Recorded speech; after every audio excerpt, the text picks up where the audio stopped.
Today, my presentation is going to be based on an ethnography which I conducted in 2018 and 2019 in a place that I've called Greenshire.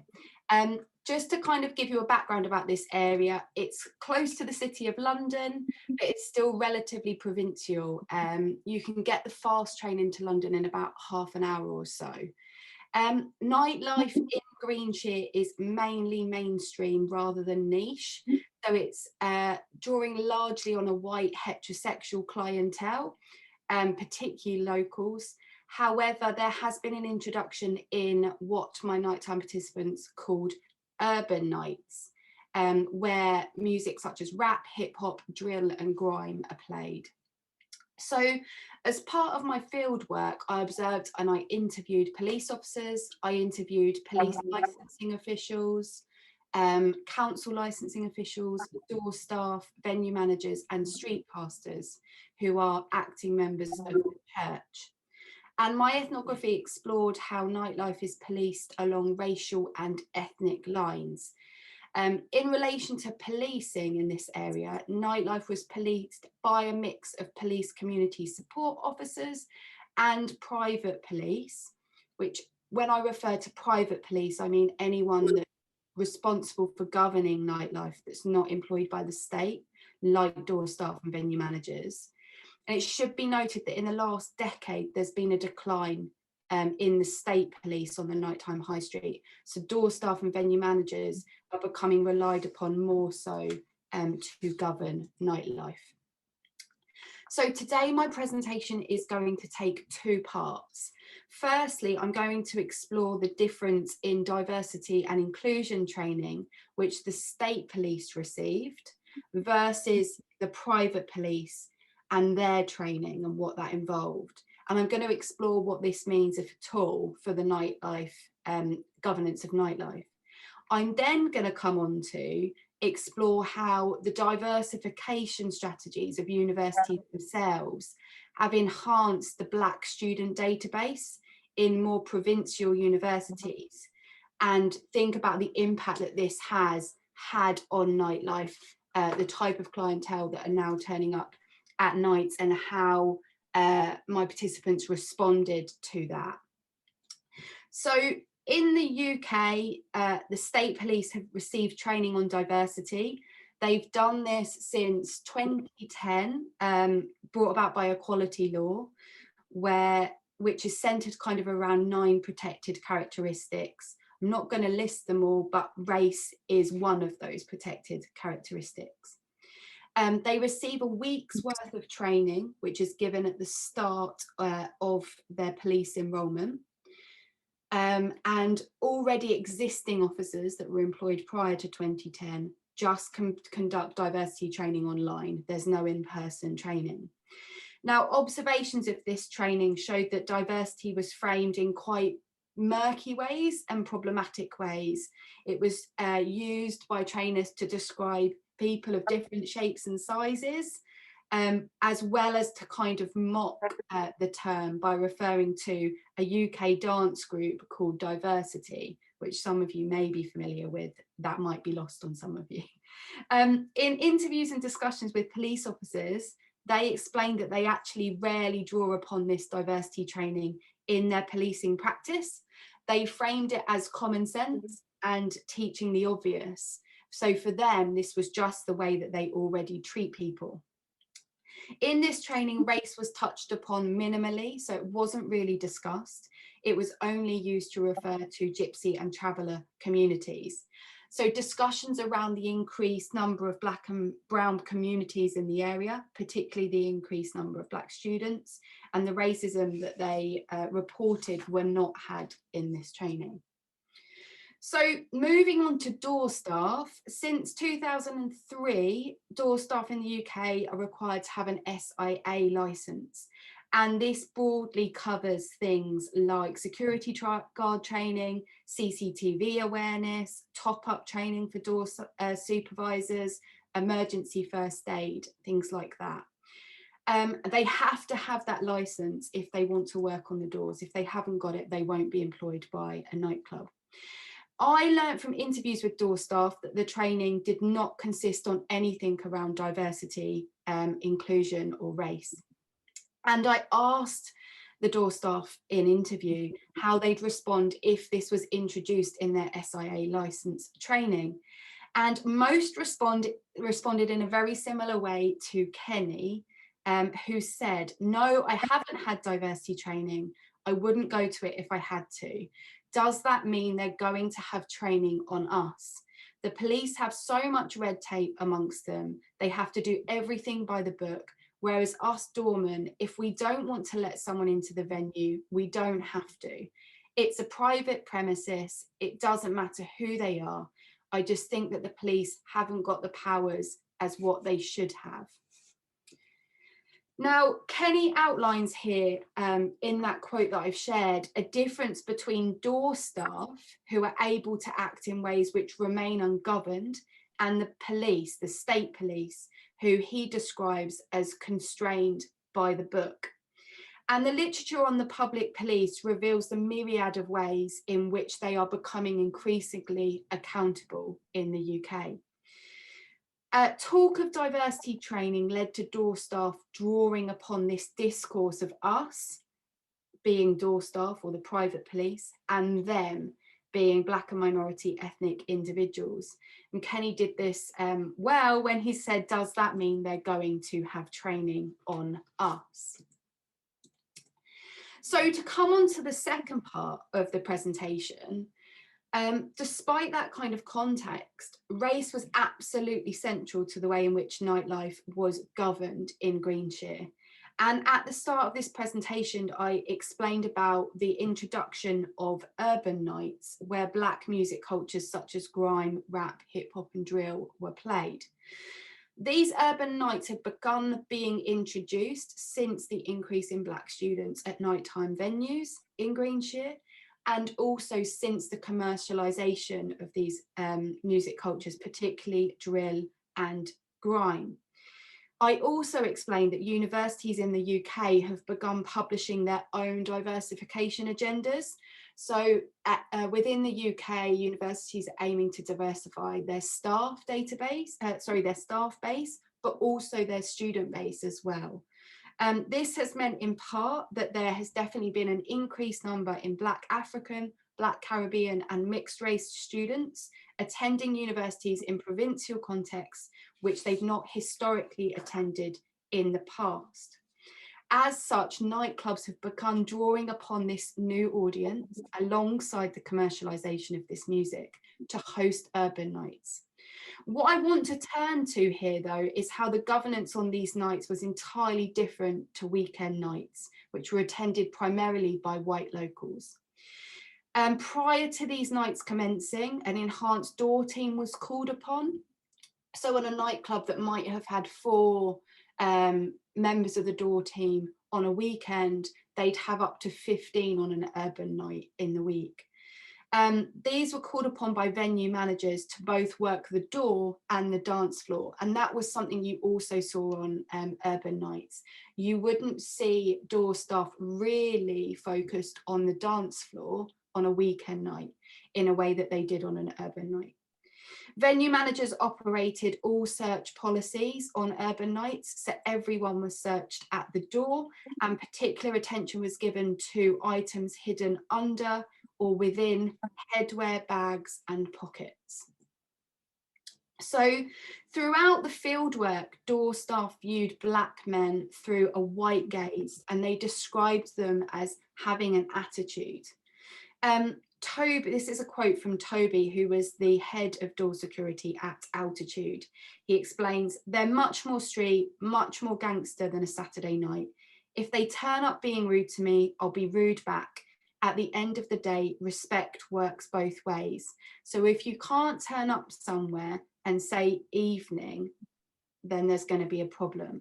And at this point, Toby began walking with his arms out wide, to the side of his body, leaning in the opposite direction of his body in a kind of bowling fashion, and stated in a low voice, I want to come in.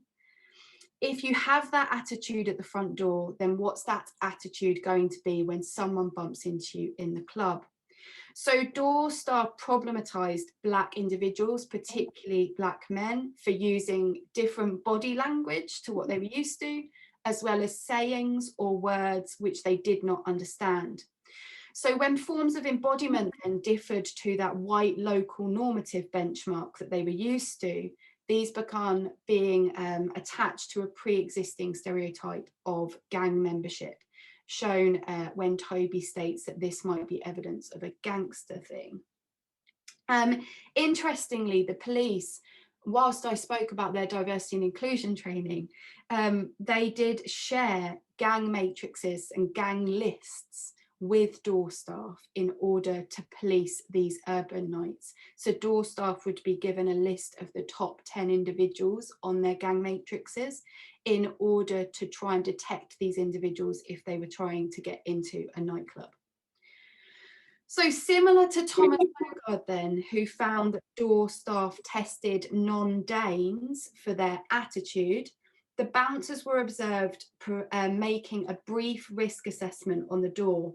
So from observations, this was the increased questioning of Black nighttime participants, the increased searching and assessment of their body language and their dress. In cases where they spoke in local accents, they queued outside the nightclub and they dressed smartly. And by this, I mean with their trousers pulled up to their waist, wearing a belt, with smart shoes, no headwear, and short hairstyles. These Black men were treated with less suspicion and sometimes read as evidence that they were actually from Greenshire themselves. So place comes into this as well. So much of the previous literature is focused on the door. It's also focused on the night as a place of transgression, violence, and hedonism. And I want to pause here to critique this literature and actually think about how access was one of continual negotiation for Black consumers, even on these urban nights, which were staged as for them. So this happened through the governance of the dance floor, which I have hinted at already. This kind of permeated urban nights in a way which it didn't on other nights. And I also noted how styles of dance displayed by the people on these nights differed to those from weeknights, including popping, locking, breakdancing, and displaying drills, dance styles typically associated with drill. So both Black and white individuals exhibited these styles on the dance floor, but Black consumers drew on these styles of dance more frequently. And they were interpreted by Door staff to lead to the escalation of violence inside the venue due to the physical contact that came about with others in these dance styles and the perceived aggressiveness of the dance style. So when dancing, sometimes Door staff would go up to Black nighttime participants to tell them to calm down. And sometimes these participants then challenged Door staff and said that they weren't doing anything wrong, they were just having a good time and dancing.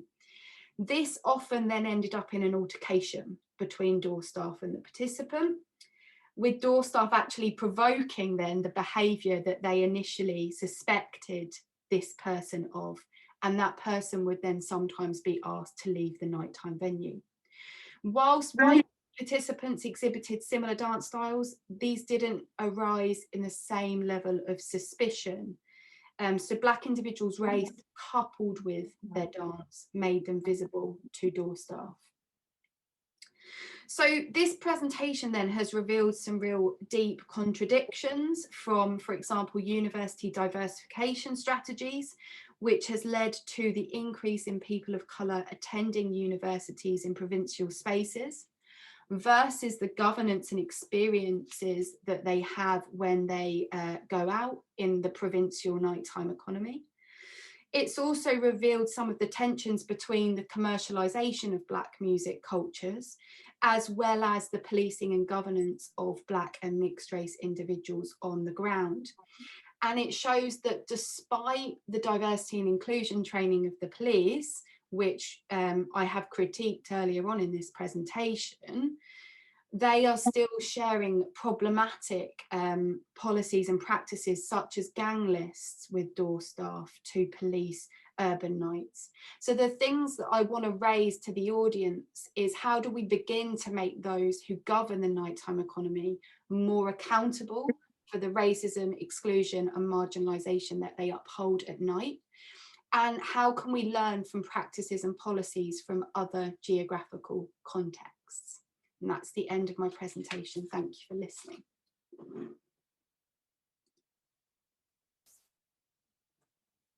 Hello everyone, my name is Riccardo Ramello. I'm a PhD researcher. Hi. Yeah, there was a microphone. Yeah. I'm a PhD researcher based at Nottingham Trent University, and my PhD is on nighttime economy and crime. But today I'm going to focus on part of my methodology, which I adapted in response to the COVID-19 emergency. And I'm going to try to show some results emerging from this observation of 6 cities and 6 nighttime economy areas in these cities. My research is focused on clusters because, as Enrico said, in the first day, nighttime economy activities tend to craft clusters in urban ecosystem. And also because policymakers, academics and professionals have been striving to support diversity and inclusion in these nighttime economy clusters. So my research questions are, how can we identify these clusters and how can we use alternative methods when, for example, there is a pandemic to collect information on nighttime economy areas and do nighttime economy areas show similarities or differences in terms of composition and characteristics? So just a little bit of context. Different authors try to identify entertainment districts in the past, describing them as either a mixture of industrial buildings or old downtown, or a constellation of nightlife within business zones, or more integrated and traditional urban nighttime economy neighborhoods, whereas other authors just divided these nighttime economy areas in entertainment precincts or historic high streets. For my analysis, I just use a very basic spatial cluster analysis, which is the hotspot analysis, and I use the point of interest, which is a data set available in the UK that actually classifies human activities in different categories, like retail categories, bar, pubs, nightclubs. Then you have all the landmarks, universities, infrastructure. You have a lot of information in this data set. And I chose 6 cities, so Birmingham, Bristol, Leicester, Manchester, Nottingham, and Oxford, to try to have more higher rate of possible variance among the sample. Just a brief part of the Manchester nighttime economy, the case study in terms of hotspot analysis. So this is the population 2019 of nighttime economy related activities. As you can see, fast food is the main activity, followed by pubs and then restaurants, and then a very small percentage of clubs, even smaller theaters and social clubs, and off-license. But I think that the off-license category is not really right in terms of numbers. I've done some comparison, and I don't think that's super reliable. So this is the hotspot analysis on the 3 main categories, because the hotspot analysis cannot be performed on small samples. So, like for example, clubs and hotels or like smaller categories wouldn't actually be able to be performed to be analyzed through this technique. And so, as you can see, this is the pubs clusters in northeast and in the so-called gay area. I don't know if it's still called gay area. Yes. And this is the fast food clusters, and the third one is restaurants. As you can see, some of them overlap with each others. Others are more separate, like this fast food hotspot, which is, I think, the Curie Mile. If it's still Yes, Curie right. Mile. Yeah. Okay.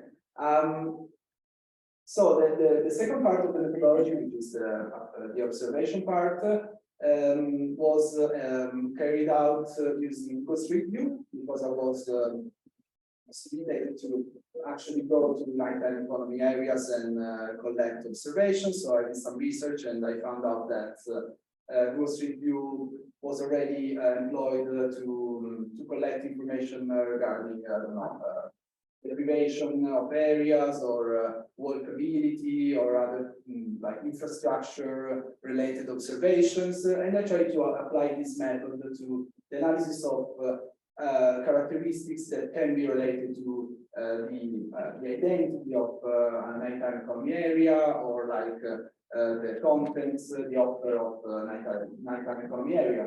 So I digitally walked through all these areas, which wasn't very poetic, but as you can see, I could gather some information, even though all the Google Street View pictures are taken in the daytime, so I couldn't actually feel the sense of nightlife. But as you can see, you can gather some information regarding contents. Or like dream promotion, so like business strategies and more general like features of the environment, like the graffiti or stickers and so on. So here there are all the variables. I will like list all of them. But you can see there are dream promotion, entertainment, music, venue policy. Unfortunately, was almost impossible to watch, because even when they were present, they were super small, and it wasn't really possible to actually to see what was the text, the message of the venue policy. So some other characteristics of the areas, also something related to infrastructure, so bus seatings, cycling lane, bike racks, benches, and parks. And also from the point of interest, I gathered some interesting data regarding infrastructure, general vehicle density, and also these final notes. These final two, which are the brand rate and the brand density, which was super interesting. That basically show the proportion of nighttime economy activities which are parts of larger brands, larger companies, or the number of nighttime economy branded activities per kilometers. And so this is the results. These are all like so the number of activities per or observations per kilometer. And as you can see, there are, for example, in the brand rate, you have like the average is 30% of nighttime economy activities are part of larger brands, which with a maximum of 50%. This is Oxford, if I'm not wrong, but also because it's smaller, so it's less diversified compared to other cities. But it's also interesting that the promotion and entertainment are almost normally distributed across the clusters, and music is way smaller than the number of dream promotion being advertised outside of the venues. There is no culture, of course. There is like probably the cultural venues, which were the theaters, which was 20 in Manchester, and in other cities was even like a smaller sample. Was, I don't know, maybe 2 or 3 observations per scene, so I didn't even like put it in the table. As the venue policies, which was probably 3 or 4 across all the study, it was related to like age restriction or like don't shout outside, you know, this sort of noise, prevention of noise. Also, it's interesting to see the density of nighttime economic venues. Pubs and restaurants tend to be also quite normally distributed across the sample. Fast food, it's the type of activity with the highest concentration. Like in one, there was like 20 per kilometer. So a very trend towards like clustering, over clustering inside nighttime economy areas, and of course the rest, like nightclubs, was quite small. Casinos, it's almost non-existent, which makes it maybe it's good. My findings are like so far that there is a lack of cultural offer in general in all the clusters. Even though there are like inter-areas differences in terms of nighttime economy venues, infrastructure, densities, actually for some of the characteristics there is some sort of normally distributed trend in terms of like how they mix with each other and how they cluster with each other. Like hotspot analysis and digital ethnography have a lot of limitations, but can help researchers or policymakers when they don't have the chance to actually travel, or if there are any other types of restrictions. But of course, it's just a broad understanding of mainly outdoor exterior messages, contents, and characteristics of the areas. Of course, the limitations are evident. So you lose like a lot of details in terms of stimuli, in terms of like indoor characteristics, and also the opening and closing times weren't part of the point of interest data. So I couldn't. So some of the nighttime economy categories could be overrepresented. For example, I don't know, fast foods probably are a bit overrepresented in my research. But the implications are like if we want to actually because like imaginaries have been like the thread, the common thread in this conference. I'm wondering how we can have new imaginaries if the current reality is so homogenized,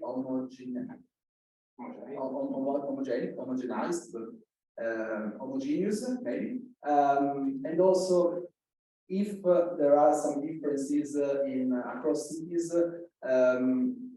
Are they related to specific types of governance, specific type of cultures, specific type of policies? And it would be very interesting to compare different cities from different countries and see if there are differences in that sense.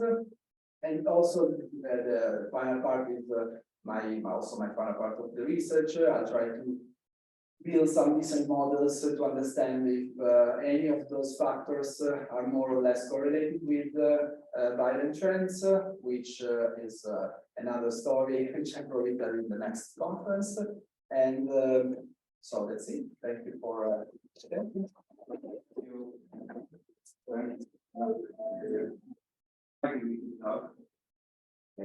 a great pleasure to spend time and use my career with you.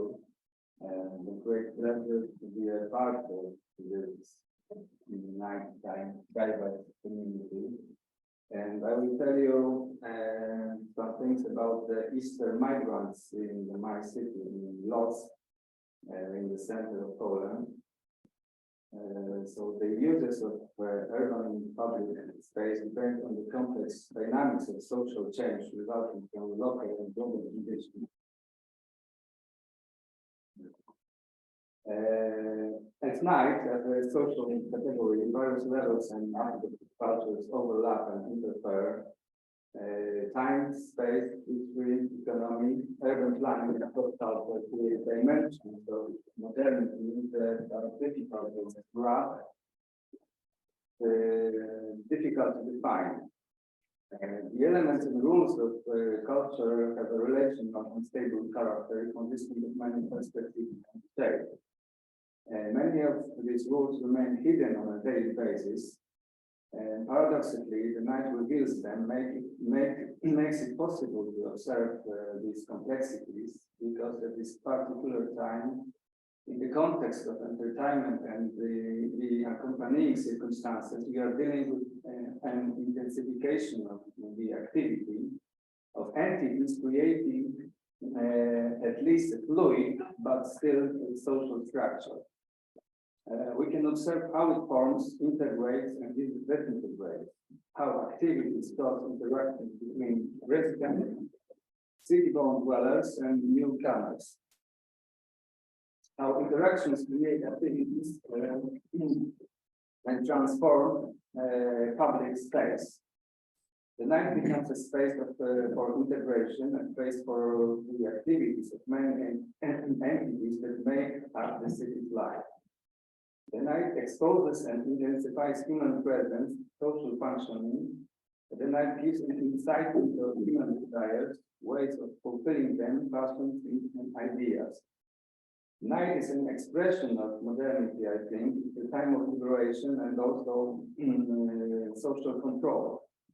Night reflects the pulse of the city and the contemporary culture. As in optical lens, it brings together what is global and local, places and people, interactions, materiality, and what is organic. Even more, the night removes, according to my researchers, the night removes distinction, shifts boundaries, questions the conventions, the domain of affect, emotions, and impressions. As we know, we are dealing, and we don't need detailed statistics, with a continuous influx of people in the cities, with an increasing diversity of urban life, with formation and transformation of ethnicity, professional age, property, or sexual distinction.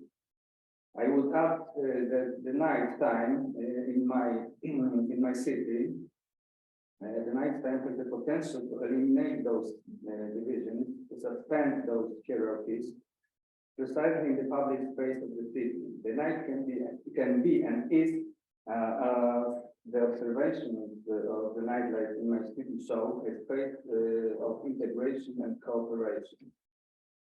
The presence of migrants in European cities is something quite obvious.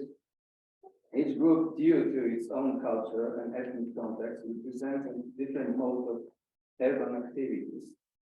The night, I think, connects them all, allows, despite of the difficulties, to map them. The time of night is a space of acculturation, creates whole ethnic cultures in urban center. Cultures with bases of reference are factors other than just history, tradition, or ethnic national resentment. And now, according to my city, the development and flourishing of Lodz, like 200 years ago, was related to influx and peaceful friendly coexistence of various cultures, like Jewish, German, Russian, Polish, and to the lesser extent also Czech. And without this multicultural coexistence, the industrial economic development of the city would not have taken a familiar shape, did not reveal itself in architectural mix of factories, baroque houses, palaces, parks, institutions, and endless streets. Integration and cooperation favor the economy and create economic and social capital. Today, the economic development of my city is kind of post-industrial, and the leading driving force of the economy is the entertainment industry. And the sales and entertainment sector established kind of second city, a mode that is becoming more and more important economically and culturally. So the presence of migrants from the east today, mainly from Ukraine and Belarus, is visible in Lodz. There is no need to cite more or less precise statistical data describing their number, estimated at 1/5 of the city's population. And needless to say that with the invasion of only Ukraine by the Russian government, the phenomenon has become more intense. In many non-obvious places of the city, it is the night time that creates a space for meeting, and their meeting is recently arrived and indigenous inhabitants of Lodz. At night, the presence of Eastern is a kind of appropriation and recognition of the city, finding a place for expressing their own culture. So while playing, especially in public space, residents and migrants leave the roles assigned to them, go beyond the stereotype of an employee, worker, laborers, cleaners, builders, contractors, of unwanted jobs, etc. By active presence, they expand their status, paying attention to other aspects inhabiting the city. They exceed the social distinction assigned to them and fulfilled. So perhaps play and fun has remained one of the few measures of humanity today. It liberates its core, activates the communication channels that are dormant on a daily basis. The night is still a space of informal behavior and contact, a space of freedom and free expression. Nightlife areas, streets, even the entire city slowly becoming, as we know, kind of Disneyland park with the range of services and proposals, offering a range of profile commercialized experiences. The city space becomes a game field where successive points levels are scored, desires are fulfilled, but these experiences and space lead to formalization, formatting, and mercantile management. Behavior and socially unstable elements which may disturb are unexpected, strange, frightening customers and consumers are removed from the field of view because they are unnecessary, because they do not bring benefits. So the public space of the city is gaining more and more corporate commercial character, and paradoxically, in the evening after dusk at night, Ukrainian migrants recreate it, bring it back to the life in the form of traditional street. They make it real again, insert it in the normal, spontaneous course of events resulting from the fulfillment and entertainment needs, and restore faith for public activities. They counteract these processes that unify places, streets, and the city. In the spirit of the tournament, they appropriate the place, capture it from themselves, events and loud music, make occupied space public again, including it in the context of their own culture and excluding it from the context of local habits. The time of the night and representative places in the city are prone to this type of transgressive behavior. Migrants use faith in their own way. They find places, niches not occupied by the dominant culture, ordinary places such as streets, corners, squares, space in front of the gate, alleys of the main entertainment street. Their meetings are a kind of flash mob type. They are spontaneous. You will not know how long they will last and with what intensity. The repeatability and predictability of this appropriation is a process that generates social relations with urban space, more broadly with local culture.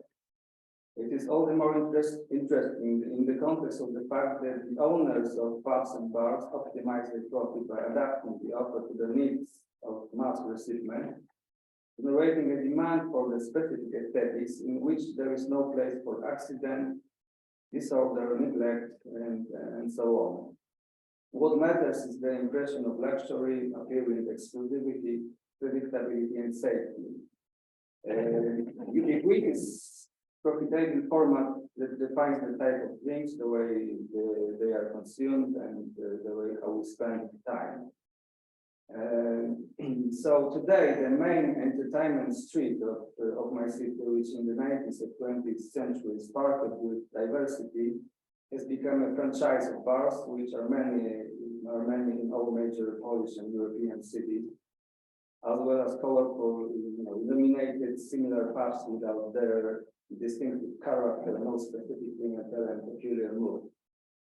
And it was precisely this street one-dimensional nature that began to be broken by micro events involving migrants coming from the east.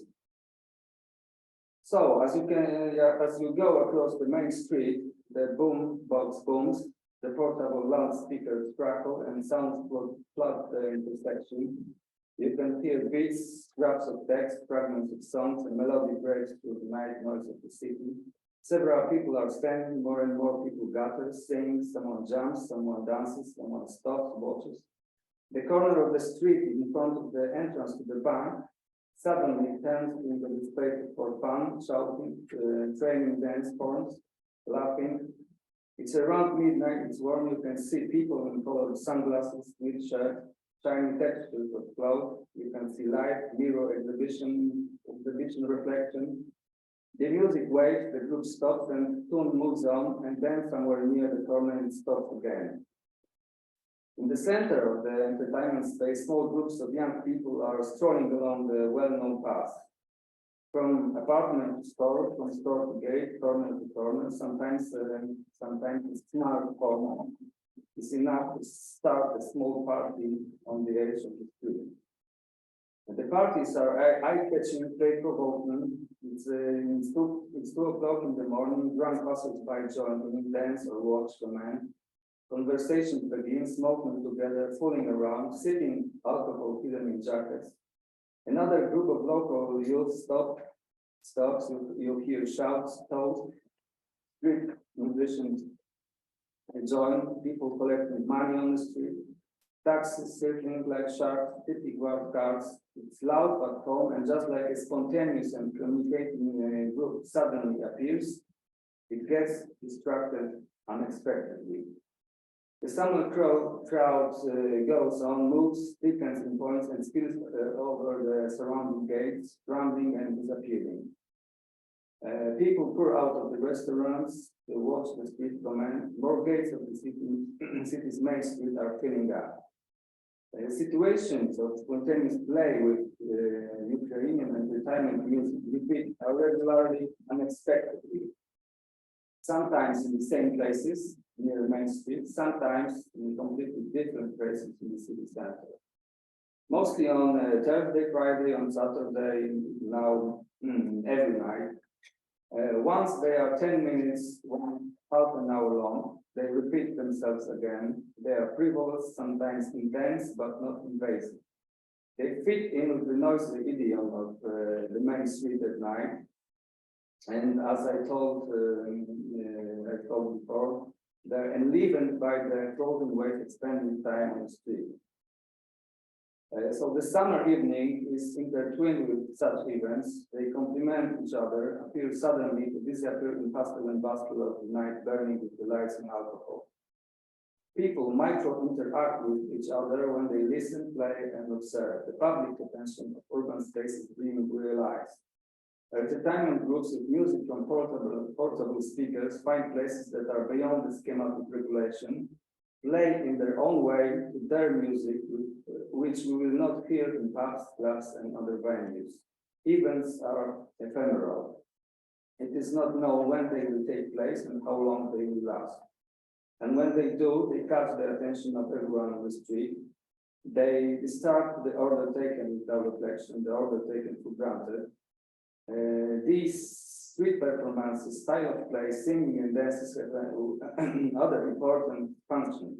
They support the identity in situation of transformation of broadly understood community, territorial, national, and serve as a glue in the immigration context of displacement. They are taking, they shape the imaginary communities. The time of the night creates an appropriate framework here, the social field that opens the space of direct contacts. It is a cultural forming. Shared experience, the production of emotions at night time connects, builds significant points of reference in micro stories that are in the above mentioned even of integrating on more complex and imperceptible levels. Eastern migrants fit into the migrant map of the city in an interesting way, restore forgotten, neglected, and inactive places in the city map, activate the potential of small spaces, yards, and avoided squares. The night integrates because fulfill the universal need of the inhabitants in various ways, and also, of course, alcohol promotes socialization. The entertaining activity of Eastern migrants is characterized by mobility, walking, traversing the city, musical and sound expression, creating one's own places, changing the context of the public space. Other groups are more reserved, attached to permanent places. For example, Syrians, newcomers from the Middle East, are associated more with sitting and distant observing of the city, sitting on the benches in front of their own eating places. They are associated with the night work, the service sector, gastronomy, and so on, kind of transparency, just like the Vietnamese who have been present in Lodz in large number for over 40 years. Their night activities are also related to all. Eastern migrants work during the day. The night is a space for entertainment, relaxation, community, integration, also among themselves. The night integrates various entities: resident, migrants, tourists, transport, services, aesthetic, politics, urban planning, district. Colonizing imagination creates new syncretic form of